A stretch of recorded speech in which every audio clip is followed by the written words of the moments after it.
예배 오신 여러분들을 환영합니다. 함께 주보를 펼쳐보십시다. 주보 안에 신앙교육이라는 부분이 있습니다.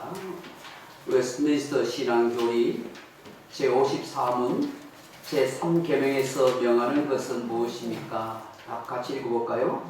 제3계명이 명하는 것은 하나님의 이름과 칭호와 속성과 규례와 말씀과 행사를 거룩히 여겨 존경하는 마음으로 사용하라는 것입니다. 이름은 존재를 드러내는 집과 같습니다. 더불어 성경에서 나타난 하나님의 이름은 사람들이 만들어낸 호칭이 아니고 하나님께서 우리에게 자신이 누구신지를 알리신 계시인 것입니다. 하나님의 이름을 안다는 것은 곧 하나님이 누구이신지를 안다는 것과 같습니다.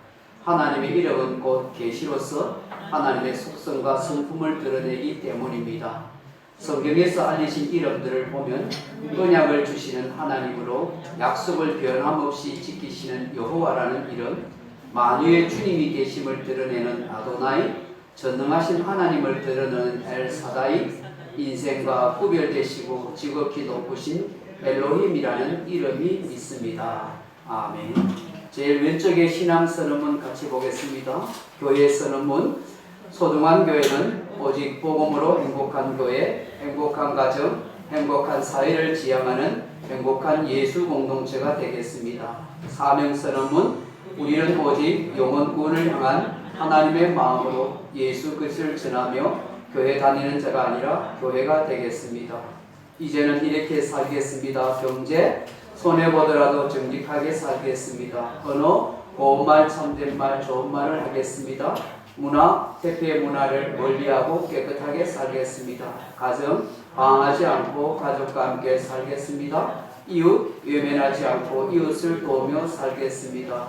환경 불편하더라도 참고 아끼겠습니다. 나라 우리 조국 대한민국을 사랑하겠습니다.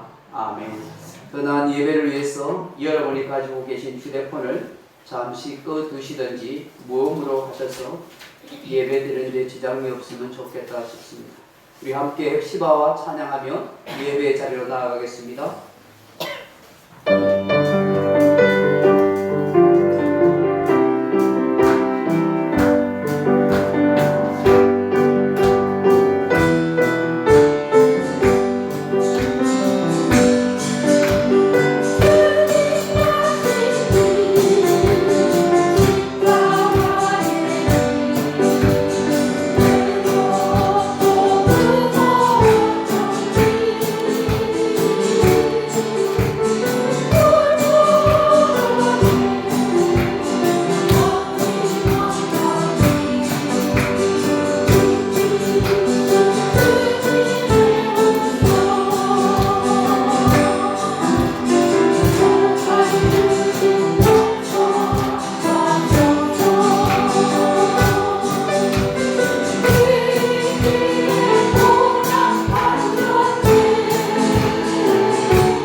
하나님이여 내 마음을 정하여 사오니 내가 노래하며 나의 마음을 다하여 하나님을 찬양하리로다.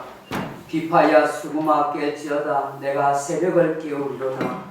여호와여 내가 만민 중에서 주께 감사하며 문나라 중에서 주를 찬양하오리니 주의 인자하심이 하늘보다 높으시며 주의 진실은 궁창에까지 이르나이다. 아멘. 온 땅에 임금이 되시고 만왕의 왕 만주의 주가 되시는 전능하신 하나님 아버지, 존귀와 찬양과 영광을 올려드립니다. 삼위 하나님께서 이곳에 임하소서, 함께하소서, 영광 가운데 임재하옵소서. 우리의 예배를 흠량하여 주옵소서. 주 예수 그리스도 이름으로 간절히 기원드리옵나이다. 아멘.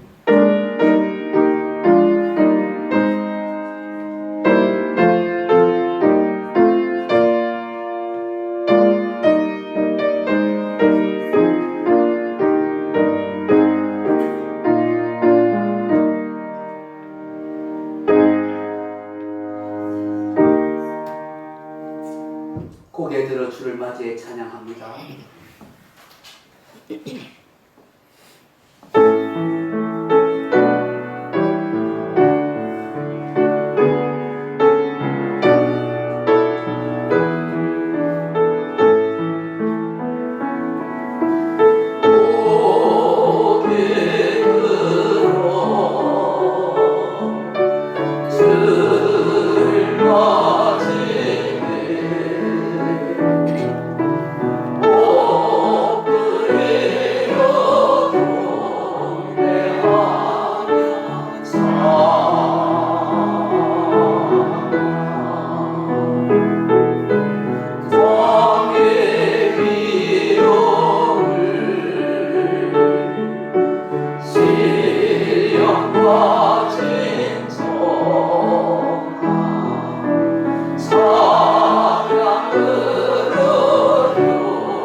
사도신경으로 신앙 고백드리겠습니다.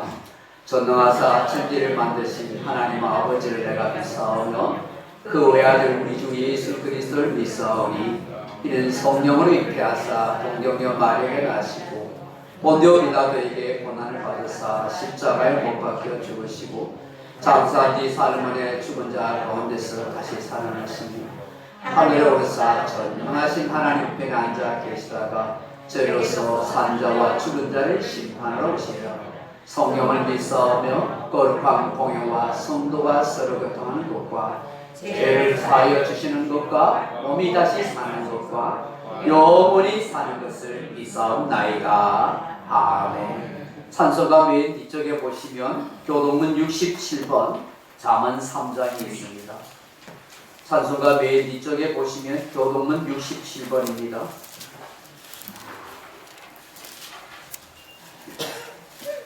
교동문 67번 잠언 3장입니다.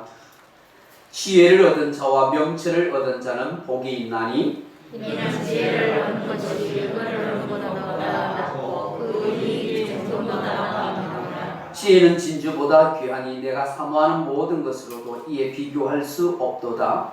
그의 오른손에는 장수가 있고 그의 왼손에는 비가 있나니 그 길은 즐거운 길이요 그의 지름길은 다 평강이니라.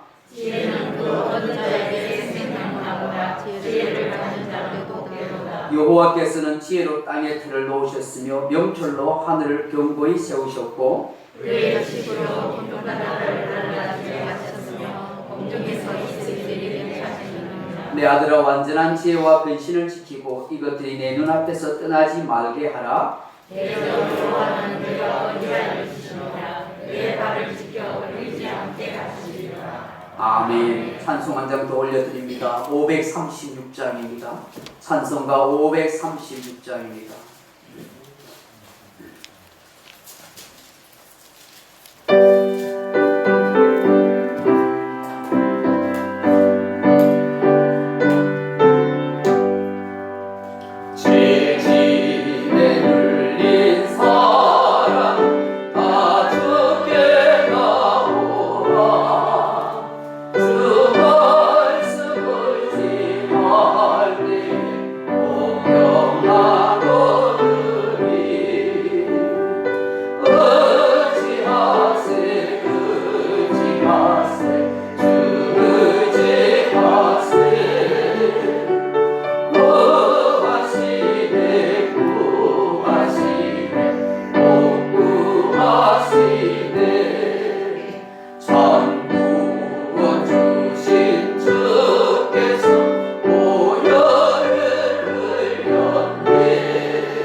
영광 가운데 거하시며 만물의 주관 되신 전능하신 하나님 아버지 고맙고 감사함을 드립니다.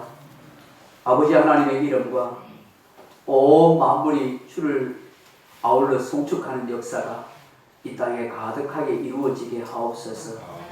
오늘도 주의 사랑하는 백성들이 함께 모여 주를 송축하며 경배할 수 있게 하심을 감사합니다. 오늘 우리의 육신을 가지고 우리의 발걸음으로 이곳에 와서 함께 모여 주를 송축하고 예배할 수 있는 복된 시간 주신 것 감사드립니다. 아무나 올 수도 없고 아무나 드릴 수 없는 귀한 예배를 오늘 하나님 앞에 올려드립니다. 어려운 시국 가운데서도 코로나 바이러스로 인해서 어려움이 있고 또 변이 바이러스로 인해서 마음에 두려움이 있음에도 불구하고 주를 송축하고 예배할 수 있는 우리를 하나님 지켜보호해 주옵소서. 우리의 마음과 생각을 지켜주시고 우리 육체의 건강을 지켜주시고 우리의 영혼을 하나님 보호해 주옵소서. 하나님의 은혜가 아니면 하루도 살아갈 수 없는 인생이기에 우리의 삶이 다하는 그 순간까지 하나님의 인도하심과 역사하신 가운데 살아가는 우리들 되게 해 주옵소서. 가정생활을 영위할 수 있고 공부할 수 있고 직장생활할 수 있고 사람과 더불어 살아갈 수 있음을 감사하는 우리가 되게 해주시고 그리스도이라는 이름을 가진 존재로 살아갈 수 있음에 감사하게 하옵소서. 살아가는 동안 숙한 실수하고 넘어질 때가 많습니다. 마음의 상처를 받을 때도 많고 실패할 때도 많은 연약한 인생의 것을 고백합니다. 주님 찾아와 주셔서 우리의 상처난 마음을 치유해 주시고 용기 잃은 마음에 용기를 더하여 주시고 실망하고 낙심한 우리에게 다시 일어설 수 있는 힘을 더하여 주옵소서. 지난 한 주간도 살아가면서 생각으로 마음으로 입술로 행동으로 진 죄가 있음을 고백합니다. 예수님 십자가에 흘리신 그 보혈로 깨끗이 씻어주시고 정결하고 거룩한 하나님의 자녀로 살아가게 도와주옵소서. 믿음으로 당당한 인생을 살고 싶습니다. 하나님의 은혜로 노래하는 인생으로 살아가고 싶습니다. 주님 도와주시고 인도해 주옵소서. 근무로 장으로 직장을 떠나 있는 자녀들 지켜주시고 또한 시험 중에 방황하는 교우들 하나님 회복시켜 주시고 몸이 연약한 가운데 있는 교우들도 강건하게 하여 주옵소서. 치료받고 있는 성도들, 수술을 앞두고 있는 성도들 주님이 일일이 기억하셔서 만병의 대의사 되시는 예수님이 치료하시고 고치시고 회복시켜 주시는 은혜의 역사가 있게 해 주옵소서. 이 땅 이 민족을 지켜주시고 이 나라가 마음껏 하나님을 송축하고 예배하는 자유 대한민국이 될 수 있도록 축복하여 주옵소서. 복음을 들고 온 세계에 흩어져 복음 전하는 선교사님들 지켜주시고 우리 교회가 돕는 선교사들과 교회를 주님 또한 지켜 주옵소서. 하나님의 은혜가 이곳에 함께하기를 소망하고 주 예수 그리스도 이름으로 간절히 기도드리옵나이다. 아멘.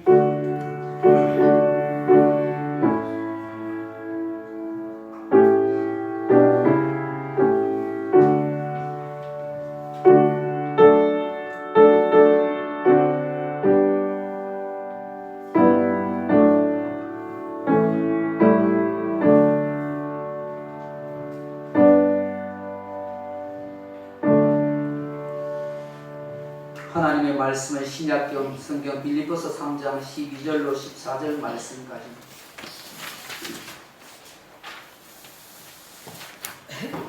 제가 가진 성경은 321페이지 빌립보서 3장 12절로 14절 말씀으로 같이 읽어보겠습니다.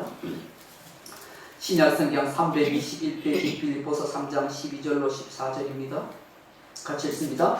내가 이미 얻었다 함도 아니요 온전히 이루었다 함도 아니라 오직 내가 그리스도 예수께 잡힌 바 된 그것을 잡으려고 달려가노라. 형제들아 나는 아직 내가 잡은 줄로 여기지 아니하고 오직 한 일 저 뒤에 있는 것은 잊어버리고 앞에 있는 것을 잡으려고 표대를 향하여 그리스도 예수 안에서 하나님이 위에서 부르신 부름의 상을 위하여 달려가노라. 아멘. 백시와 함께 찬양하며 예배 자리로 나갑니다.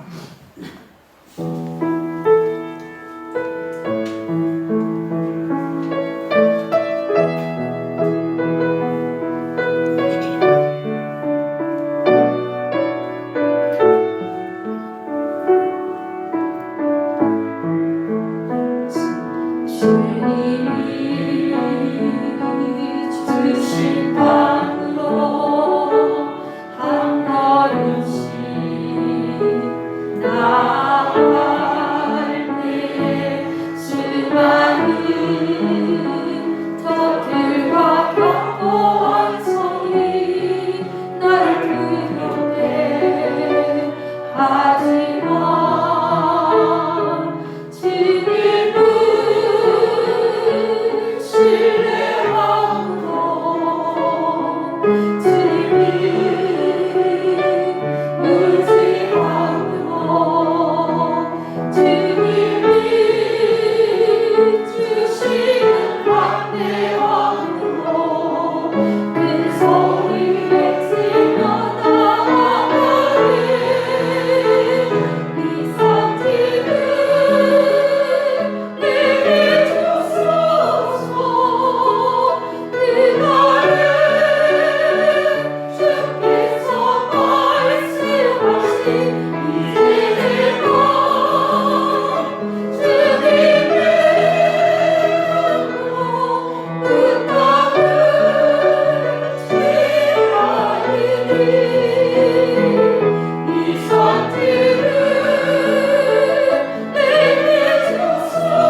주님의 이름으로 진심으로 환영합니다. 주님의 위로와 은혜와 평강이 함께하기를 주님의 이름으로 축복합니다. 오늘 이 빌립보서 3장 12절로 14절 말씀 가지고 마음의 꿈을 안고 사는 인생이라 하는 제목으로 말씀의 은혜를 나누고자 합니다. 사실 성경 한 구절을 더 읽어야 되는데 제가 한번 읽어드리겠습니다. 사도행전 19장 21절입니다. 이 일이 있은 후에 바울이 마게도냐와 아가야를 거쳐 예루살렘에 가기로 작정하여 이르되 내가 거기 갔다가 후에 로마도 보아야 하리라 하고. 아멘. 사랑하는 성도 여러분, 45년경에 서울로 상경한 한 시골 청년이 가요계를 강타했습니다. 꿈을 안고 왔단다, 내가 왔단다, 쨍하고 해뜰 날 돌아온단다 라는 노래로 선풍적인 인기를 얻었습니다. 해뜰 날이라는 제목의 노래를 부른 가수 송대관 이야기입니다. 노래 하나로 무명 가수의 서름을 딛고 스타 가수가 되었습니다. 정말 그의 노래처럼 꿈이 이루어지는 역사가 일어났습니다. 그러나 지금은 뜻하지 않게 그의 아내가 하던 사업이 부도와 사기를 맞아서 수백억의 빚을 지고 살아가고 있습니다. 다시 쨍하고 해뜰 날을 기대한다고 말합니다. 요즘은 방송국마다 다양한 프로그램에 가수 오디션이 있습니다. 대부분 무명 가수입니다. 스타가 되기를 바라는 꿈을 안고 있습니다. 저마다 사연을 안고 살아갑니다. 어떤 이는 생업으로 인하여 가수의 꿈을 접는 사람도 있지만 어떤 일은 오랜 세월이 지나도 끝까지 가수의 꿈을 포기하지 않고 계속해서 노래하는 사람이 있습니다. 방송국의 오디션은 포기하지 않는 꿈을 가지고 희망을 가지고 있는 이런 사람들을 위한 프로그램인 것 같습니다. 사람은 살아가면서 누구나 거창한 꿈은 아니더라도 마음에 소원, 바람이 있고 기대하는 것들이 있습니다. 그러나 그런 꿈과 바람과 소원은 쉽사리 잘 이루어지지 않습니다. 오랜 시간이 걸리고 많은 인내가 필요합니다. 마치 작은 묘목을 심어놓고 거목이 되기까지 오랜 세월이 기다려야 하듯이 또 많은 비바람과 뜨거운 태양볕을 견뎌내야 하는 것처럼 고난과 시련을 잘 견뎌내야 하는 것입니다. 그래야 꿈이 연결을 갈 수가 있다 하는 것입니다. 2000년 전 이름 없는 한 흐름한 여관의 마군간에 한 분이 태어났습니다. 인류를 구원하시기 위한 하나님의 꿈을 가진 채 이 땅에 오셨습니다. 말씀이 육신을 입고 오신 분입니다. 그는 마침내 갈보리 십자가에 높이 달리셨습니다. 우리의 생각으로 지은 죄에 대하여 가시 면류관을 쓰셨고 손과 발로 지은 죄 때문에 손발에 못 박히셨으며 마음으로 수없이 짓는 죄에 대해서 허리에 창으로 찔려 물과 피를 다 쏟아내셨습니다. 우리의 입으로 지은 죄에 대해서 주께서 십자가에서 저들의 죄를 용서하여 주옵소서라고 큰 소리 치셨습니다. 마침내 십자가에서 하나님의 뜻을 다 이루셨습니다. 예수님의 귀중한 죽음은 하나님께 가는 구원의 길, 생명의 길을 열어놓게 하셨습니다. 오늘도 수없는 사람들이 이 길을 따라서 걸어가고 있습니다. 어느 날 예수님은 그 길을 따라 선교의 꿈, 전도의 꿈을 꾸게 하신 한 사나이를 부르십니다. 큰 자라는 사울의 이름을 가진 사람입니다. 바로 바울로 계명한 하나님의 사람입니다. 그는 다메섹 도상에서 예수 믿는 사람들을 잡아다 감옥에 가두려고 대제사장의 공문을 가지고 가다가 다메섹 도상의 빛 가운데 임하시는 예수님을 만나고 그의 음성을 듣게 됩니다. 그는 그 자리에서 꼬꾸라지며 새로운 인생을 살아가게 됩니다. 아라비아 광야에서 3년 동안 그런 고독과 훈련의 시간을 보내고 때가 차면 마침내 예수님께서 그를 부르사 복음 전파자의 사도로 세우십니다. 마침내 그는 세계의 수도 그리고 온 세계를 지배하고 있던 세계 최고의 제국이었던 로마도 보아야 하리라는 꿈과 소원과 바람을 가지게 되었습니다. 로마를 통하여 전 세계의 길이 열리는 복음 전파의 꿈이 그에게 가슴속에 있었기 때문입니다. 그러나 그의 삶은 자신이 원하는 만큼 따라주지 않았습니다. 여러 가지 제약이 있었습니다. 수없는 난제가 쌓여 있었습니다. 자신을 호응하지 않는 사람들과 핍박자들도 있었습니다. 그럼에도 불구하고 그는 마침내 로마에 입성하게 됩니다. 로마를 보게 됩니다. 그의 로마 입성은 빵빠레를 울리며 개선문을 통과하며 위풍당당하게 말을 타고 걸어가는 장군의 모습이 아닙니다. 꽃가루를 날리며 수많은 시민들이 환호하고 연도하는 그런 크고 거대한 그런 수레를 탄 로마 황제의 모습도 아닙니다.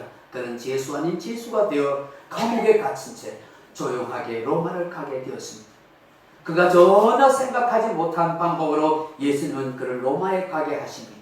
거기에는 주께서 숨겨놓으신 놀라운 비밀이 있었습니다. 바로 로마 황실을 복음화시키기 위한 하나님의 계획이었던 것입니다.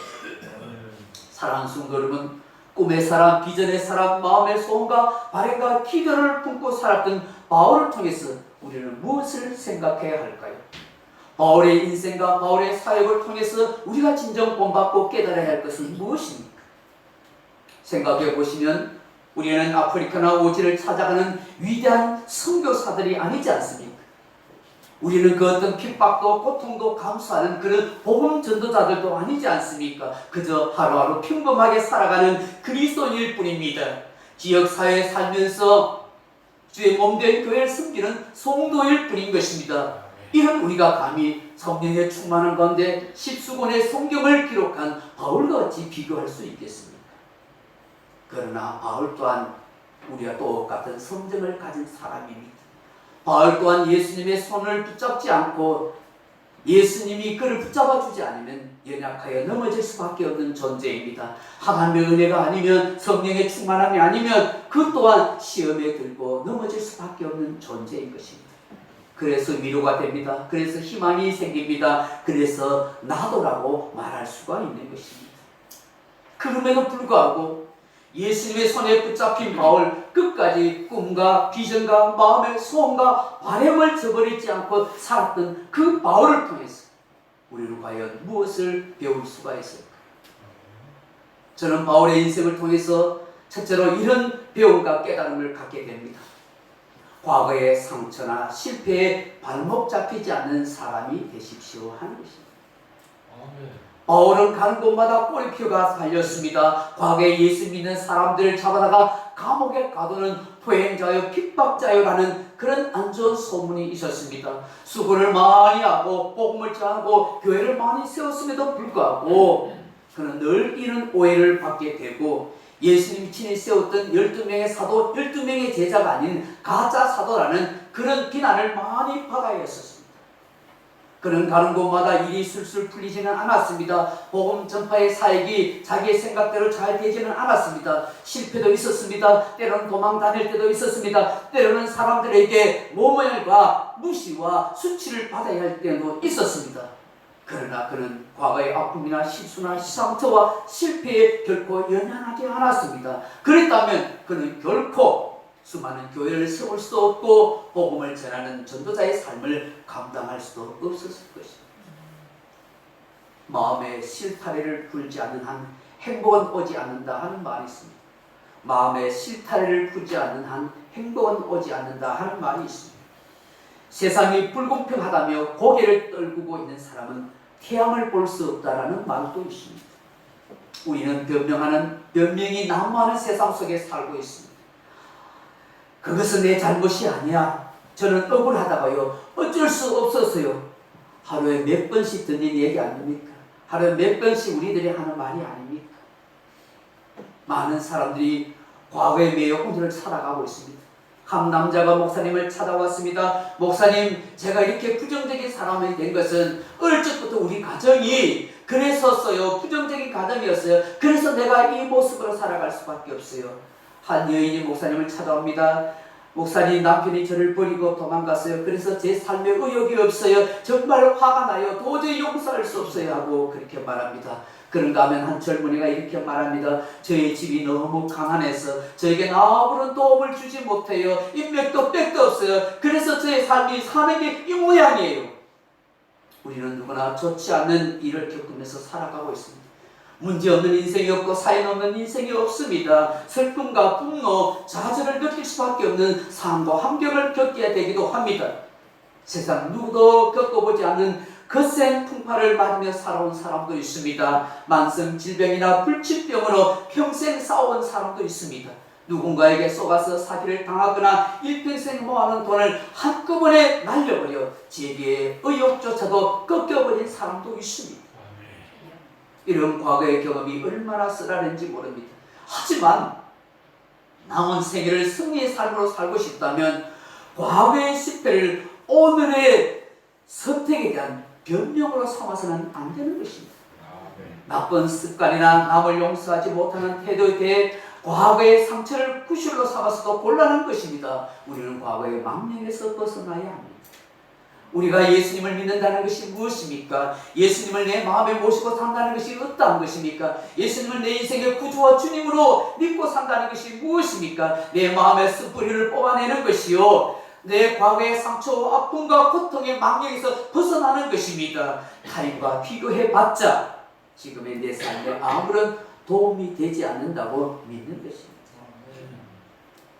이랬으면 좋았을 텐데, 저렇게 했으면 더 나았을 텐데라고 후회하거나 신세한탄해봤자 우리의 감정만 상하게 하고 우리 인생의 미래만 어둡게 만드는 것입니다. 과거에 일어난 일을 지금 내가 어찌할 수 없지 않습니까? 어찌할 수 없는 과거의 일 때문에 비통과 분노와 고통의 마음에 젖어 지금의 내 삶을 망쳐서는 아니 되는 것입니다. 내 미래를 가로막는 실수를 범해서는 안 되는 것입니다. 과거의 상처와 아픔을 털어버리고 나에게 잘못한 사람들을 용서하며 무엇보다도 스스로 자기의 잘못된 선택과 실수를 용납할 수 있어야 하는 것입니다. 리모컨으로 텔레비전의 채널을 바꾸듯이 이제 우리의 마음의 채널을 바꿔야 하는 것입니다. 과거의 상처와 고통과 분노를 다시 떠올리지 않도록 마음의 채널을 바꾸는 일은 너무나 중요한 것입니다. 언제까지 부정적인 감정과 절망이라는 녀석에게 질질 끌려 살아가야 하겠습니까? 마음에 바램과 꿈과 소원이 있는 사람은 과거의 상처나 실패와 아픔을 주었던 파일을 치워버리는 것입니다. 그것을 그대로 두면 오늘의 내 삶의 말과 행동, 나와 스스로에게 불행을 가져다 주게 되는 것입니다. 다른 사람에게도 나쁜 영향을 끼치는 것입니다. 사랑하는 성도 여러분 과거의 아픔과 상처를 그대로 안고 살려고 하지 마십시오. 그 파일을 지워버리십시오. 제거해버리십시오. 그래야 오늘의 내 삶을 아름답고 복되게 살아갈 수가 있는 것입니다. 결국 하나님이 주시는 은혜와 복을 누리기 위해서는 과거의 상처와 아픔을 다 씻어버려야 하는 것입니다. 오히려 지금까지 하나님이 내 삶 속에 생하신 좋은 일만 기억하고 되새기며 살아가십시오. 하나님의 선하심만 바라보십시오. 바울은 과거의 실패보다도 과거의 잘못보다도 하나님이 자신에게 베풀어 준 은혜에 사로잡혀 살았습니다. 그래서 오늘 본문에 보시면 오직 한 일 뒤에 있는 것은 잊어버리오라고 고백합니다. 그의 지난날 잘못된 것도 그가 열심을 다해서 성공적인 삶을 살았던 것도 과거는 과거로 흘러갔다고 묻어버렸습니다. 흘려보냈습니다. 그 삶에 연연하지 않겠다는 것입니다. 오로지 지금 자기 인생의 주인이신 예수 그리스도 그분을 알아가는 것이 자기 삶의 가장 고상함이라고 고백하고 있습니다. 예수님은 가슴 깊이 마음에 모시고 새기고 또 새기며 인생을 살아가겠다는 것이죠. 그러한 삶이 과거의 아픔과 상처의 실타래로부터 풀어나게 되는 것입니다. 마음의 소원과 꿈과 바람을 안고 살아가는 사랑하는 성도 여러분, 다시 한번 말씀드립니다. 여러분의 마음과 바람과 소원과 꿈이 이루어지기를 위하여서 먼저 예수 안에서 과거의 상처와 실패와 아픔에서 벗어나십시오. 원망의 옷을 벗어버리십시오. 과거의 쓴뿌리를 뽑아버리십시오. 부정적인 생각과 분노의 마음으로 여러분의 인생을 망치지 마십시오. 예수님은 여러분이 진정 복된 인생으로 살아가기를 원하십니다. 예수님이 진정 여러분이 복된 인생으로 살아가기를 원한다면 그 마음에 하나님의 은혜로 도와주실 줄로 믿습니다. 상처난 마음에 연연하지 마십시오.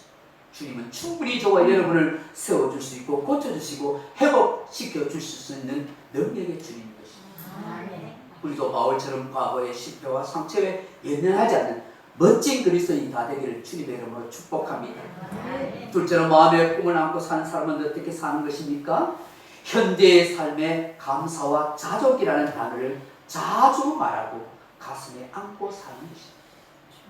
사랑하는 성도 여러분, 바울의 서신서를 보면 그의 입술에는 언제나 감사가 있었습니다. 자신의 삶에서 뿐만 아니라 다른 사람의 삶과 신앙에 대해서 늘 감사가 넘쳐났습니다. 그리고 주어진 환경에 자족했습니다.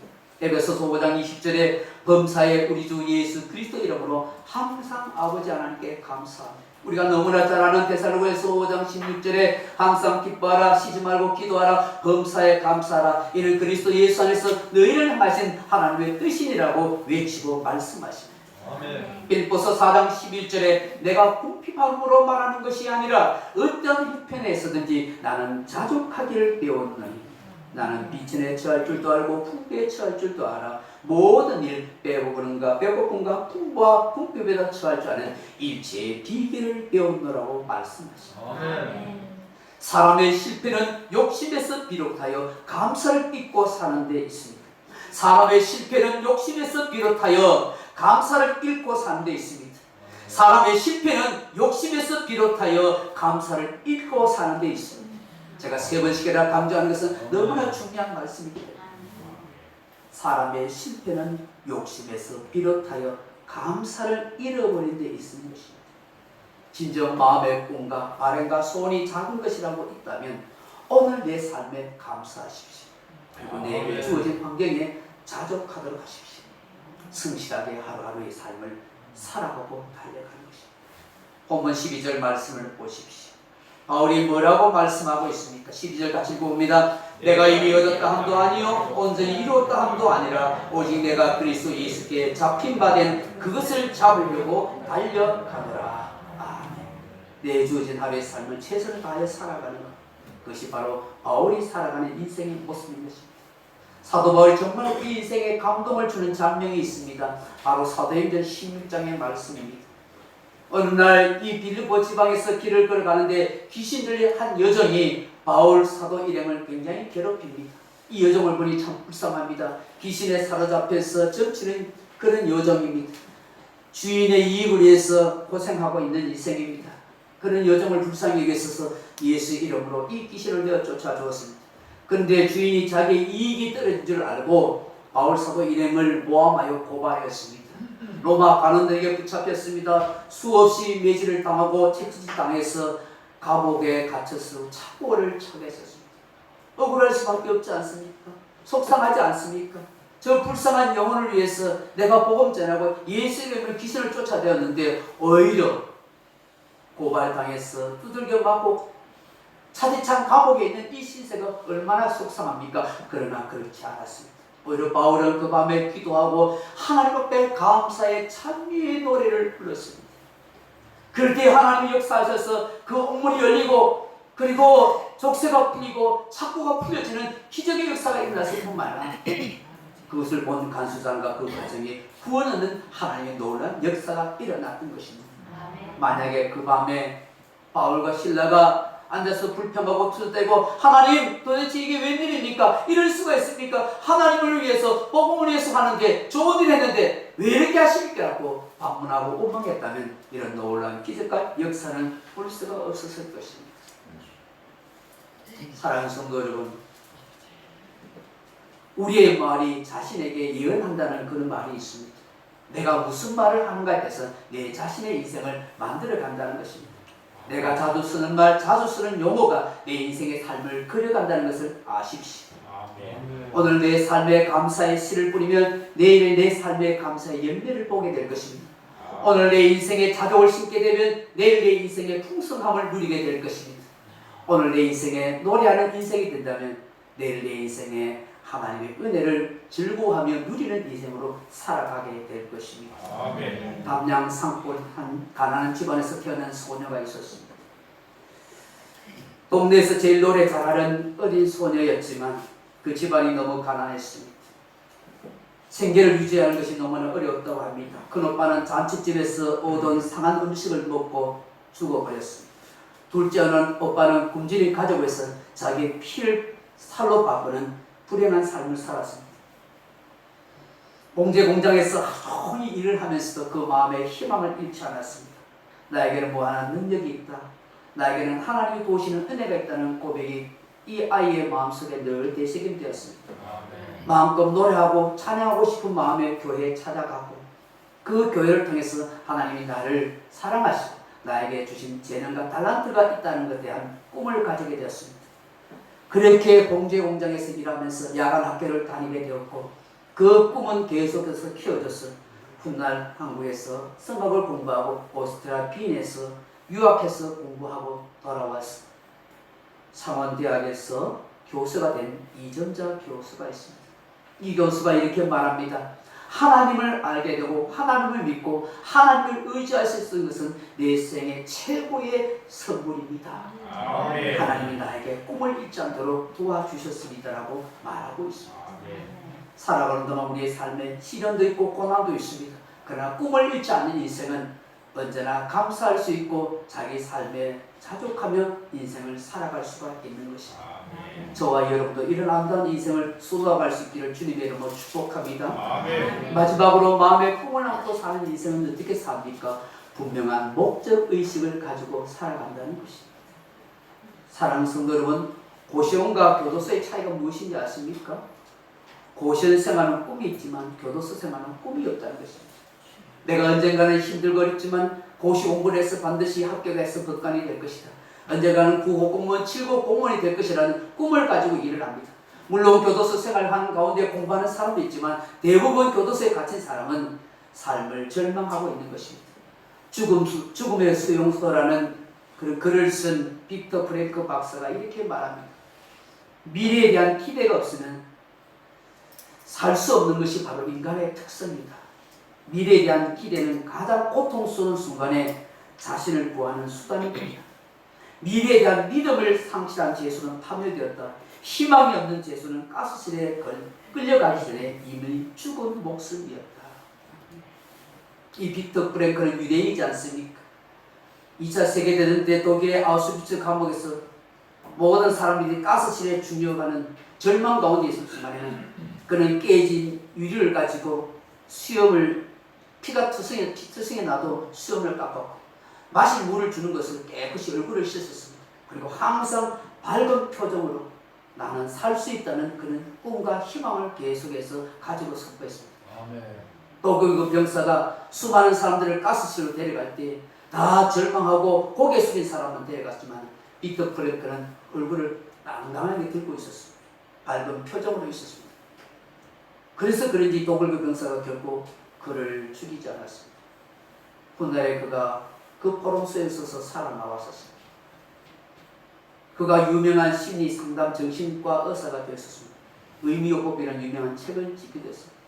희망을 가지고 있으면, 꿈을 가지고 있으면, 마음의 소원을 가지고 있으면 살 수 있다고 그렇게 말하고 있습니다. 사람이 살아가는 데 있어서 제일 불쌍한 일이 무엇인지 아십니까? 가난해서가 아닙니다. 못 배워서도 아닙니다. 남들보다 뛰어난 지능이나 재능이 없어서도 아닙니다. 왜 살아야 하는지를 모르기 때문에. 왜 살아야 하는지 모르고 사는 것이 가장 인생이 불안한 것입니다. 왜 많은 돈을 가지고 있으면서도, 왜 많은 재능이 있으면서도 스스로 목숨을 끊을까요? 왜 자살하는 것입니까? 수도 없이 지금도 자살한 사람이 많은 까닭이 무엇입니까? 2021년 우리나라 하루 자살하는 평균 인구수가 얼마인지 아세요? 37.8명입니다. 매일 40명이 자살하고 있습니다. 오늘도 40명의 사람이 자살합니다. 1년에 19,000명, 2만 명 가까이가 자살로 죽어가고 있다는 사실을 아십니까? 매일매일 40명이 죽습니다. 그 중에 65세 이상 고령자가 자살률이 최고 높습니다. 그리고 15세 전후의 청소년들의 자살률이 높습니다. 여자보다 남자가 더 자살률이 높습니다. 이게 조사 통계에 나왔습니다. 왜 그렇게 자살이 많습니까? 현실 속에서 감당할 수 없는 여러 가지 원인이 있습니다. 여러 가지 이유가 있겠죠. 그럼에도 불구하고 근본적인 원인은 저는 꿈을 잃어버린 데 있다고 생각합니다. 왜 살아야 하는지 삶에 대한 목적이 없기 때문이라고 생각합니다. 꿈이 있고 살아야 할 뚜렷한 목적과 목표가 있는 사람은 참아내게 됩니다. 견뎌내게 됩니다. 그 꿈이 성취될 때까지 인내하게 되는 것입니다. 그러기에 우리에게 정말 높아야 할 지수는 지능지수도 아니고 감성지수도 아니고 관계지수도 아니고 저는 인내지수라고 말하고 싶습니다. 아멘. 모세가 위대한 것은 그가 애국 군중에서 학문을 많이 배워서가 아닙니다. 능력과 지도력에 탁월해서가 아닙니다. 젊은 나이에 혈기를 뒤로 한 채 광야 40년의 양치기 생활을 통해서 배운 인내입니다. 수백만의 사람들이 이끌고 가면서 수없이 원성과 원망과 불만투성의 이야기를 들었음에도 불구하고 모세는 참고 또 참았었습니다. 다윗이 위대한 것이 무엇입니까? 그가 왕이 되었기 때문입니까? 그가 전쟁에서 이긴 용맹한 용사였기 때문입니까? 아닙니다. 광야에서 수없이 고난과 어려움을 참고 또 견뎌냈던 것입니다. 욥의 위대한 것이 무엇입니까? 하나님의 예배를 잘 드렸기 때문입니까? 바르게 살았기 때문입니까? 아닙니다. 욥이 인내하고 또 인내했기 때문입니다. 아멘. 하나님은 인내하는 사람을 복되게 하십니다. 아멘. 분명한 목적의식이 있는 사람은 한결같이 인내의 사람이었던 것입니다. 사랑하는 성도 여러분, 믿음의 단어가 히브리어로 에무나라는 단어입니다. 에무나. 근데 이 어원은 인내의 어원과 같기도 합니다. 그래서 주님께서 누가복음 21장 19절에서 너희 인내로 너희 영혼을 구원하리라 하신 이 말씀은 바로 너희 믿음으로 너희 영혼을 구원하리라 하신 말씀과 동일한 것입니다. 여러분은 어떠세요? 인내심이 강한 편입니까? 약한 편입니까? 인내심이 강한 성도가 되길 바랍니다. 아멘. 목적의식이 뚜렷한 사람은 잘 인내하고 견뎌내는 사람인 것입니다. 사람은 늙고 나이 들어서 새로운 도전에 대한 꿈을 중단하는 것이 아니라 새로운 도전에 대한 꿈을 접을 때 늙는다고 합니다. 만약 꿈이 없다면 나도 내가 모르는 사이에 서서히 시들어가는 인생이 될 수가 있는 것입니다. 그래서 나이 먹었다고 손 놓고 인생을 사지 마십시오. 뭔가 도전하십시오. 붓글씨를 쓰든지 노래를 배우든지 악기를 배우든지 뭔가 이웃에게 선한 영향력을 끼칠 수 있는 일을 찾아 하십시오. 하나님은 꿈을 가지고 기대를 가지고 마음의 소원을 가지고 사는 그 인생을 복되고 아름답고 건강한 인생으로 만들어가게 될 줄로 믿습니다. 아멘. 저와 여러분에게 무엇보다 주신 꿈이 뭡니까? 하늘의 부름의 산이요 천국의 면류관 줄 믿습니다. 이 기대와 이 소원을 가지고 살아갈 수 있기를 주님의 이름으로 축복합니다. 아멘. 말씀을 맺습니다. 사랑하는 성도 여러분, 우리 인생은 완료형이 아니라 현재 진행형입니다. 우리는 공사 중인 인생입니다. 토지기장이가 되시는 하나님께서 나의 인생, 우리의 인생을 피적하십니다. 우리 내가 발버둥을 치고 하나님은 자신의 뜻 가운데 우리를 인도하시고 만들어 가십니다. 우리에게 꿈을 주시는 하나님, 우리의 마음의 소원과 기대감에 응답하여 역사하여 주시는 주님이십니다. 비록 인생의 시련이 내게 있다 할지라도 그 시련을 통해서 나를 성장시키시며 하나님의 꿈과 소원을 내 속에 이루어 가시는 주님이십니다. 그러므로 마음의 꿈을 가진 성도 여러분, 과거의 상처와 아픔을 뒤로 한 채 예수 안에서 새로운 인생으로 꿈을 꾸고 살아가십시오. 현실의 삶에서 감사하고 주어진 것에 자족하는 인생을 살아가십시오.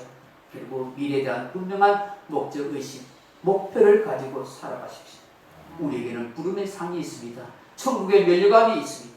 무슨 일을 만나든지 작은 소원, 작은 바람에 대한 포기를 하지 마시고 끝까지 인내함으로 성취하고 이겨갈 수 있는 저와 여러분이 다 되기를 주님의 이름으로 축원합니다. 기도하겠습니다. 아버지 하나님, 우리가 무엇이간에 이토록 사랑하시고 우리가 무엇이간에 이토록 마음의 소원을 두고 인생을 살아가게 하시는지 천하나 만하나 우리를 택하여 하나님의 자녀 삼으시고 우리 또한 바울처럼 미래의 꿈과 소망을 가지며 바람을 가지며 인생을 살아가게 하시니 감사합니다. 저마다 마음에 가진 소원이 다르고 바람도 다릅니다. 작고 소박한 꿈과 바람과 기대감이라도 하나님이 성취해 가시는 역사가 있게 하시고 어떤 상황 환경 속에서도 포기하지 않는 우리의 믿음이 되게 도와주옵소서. 스스로 과거의 상처에 인생의 아픔에 발목 잡히지 않게 하시고 오늘 내게 주어진 삶에 감사하고 자족함으로 인생을 다시 한번 도약해 갈 수 있게 도와주시고 미래에 보이는 분명한 목표와 목적의식을 가지고 내가 살아갈 이유를 아는 그런 인생이 될 수 있도록 축복하옵소서. 예수님 이름으로 기도하옵나이다. 아멘. 찬송가 313장입니다.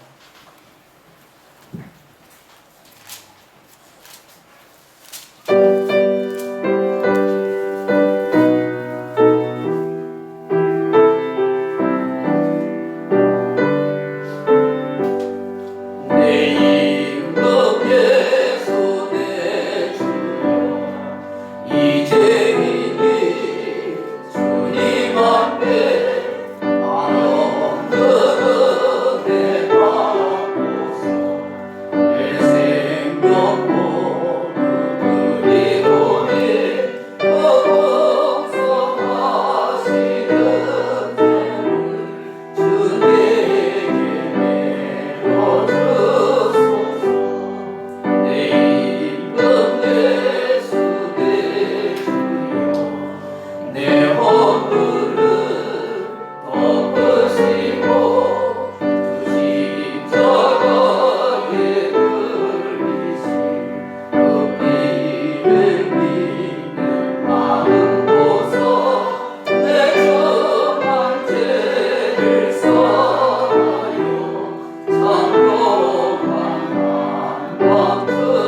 내 안에 그리스도와 함께 하셔서 그분과 함께 평생 걸어가고 동행하며 산다는 것이 얼마나 감격인지, 수없는 실수와 실패 가운데서 내 허물을 덮어주시는 그 긍휼에 풍성하신 주님이 함께 한다는 것이 얼마나 감사인지, 꿈과 소원과 바람이 있어도 들어줄 수 없고 이루어줄 수 없는 사람이 있다는 것이 얼마나 불쌍한지, 오늘 내 마음의 소원과 꿈과 기대를 이루어주실 수 있는 주님이 있다는 것 고맙고 감사하는 마음으로 오늘도 예배자에 나와 주님 앞에 영광을 돌려드립니다.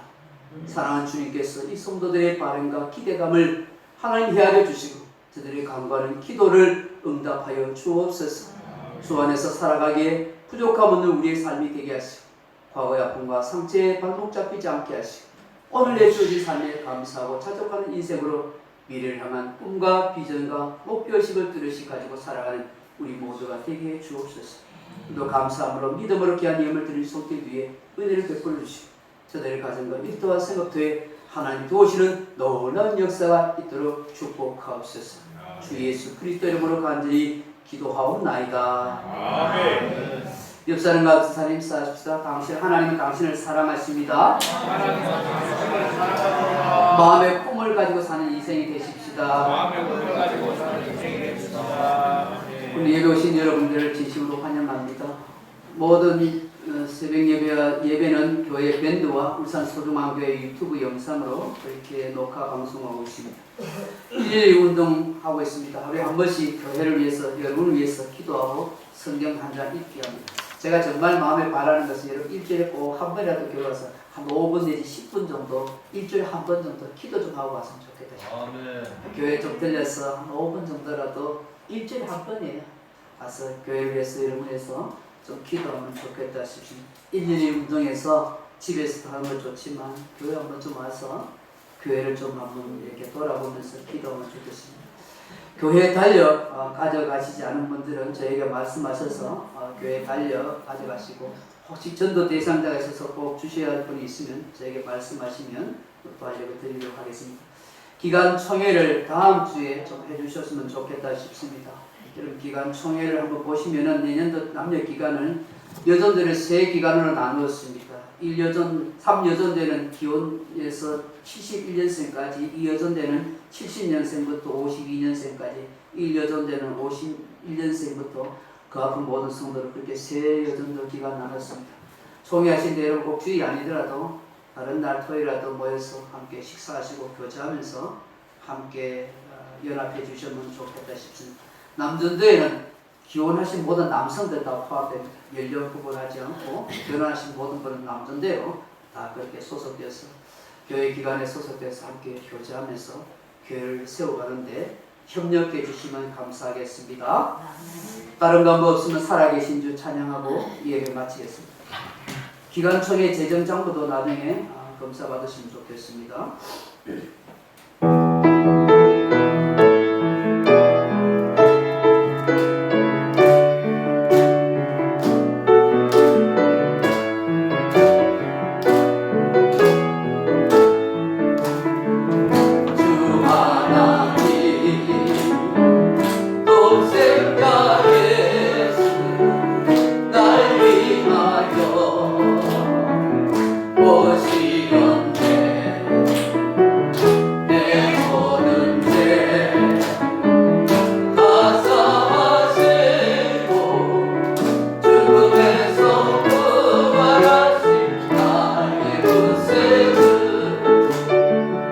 살아계신 주 나의 삶을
보내와 하나밖에 없는 독생자를 십자가에 높이 달려까지 우리를 사랑하신 아버지 하나님의 크고 놀라운 사랑과 성령의 감동감과 위로가 더 충만한 은사가 마음의 꿈을 감고 사는 인생으로 과거의 아픔과 상처에 발목 잡히지 않고 오늘의 삶의 감사와 자족의 인생으로 내 인생의 꿈과 바람을 위해서 목적의식을 가지고 빠르게 살아가기를 원하는 이 자리에 참석한 주의 사랑하는 백성들 신령과 모여와 가정들 위해 이제부터 영원토록 함께 있을지어다. 아멘.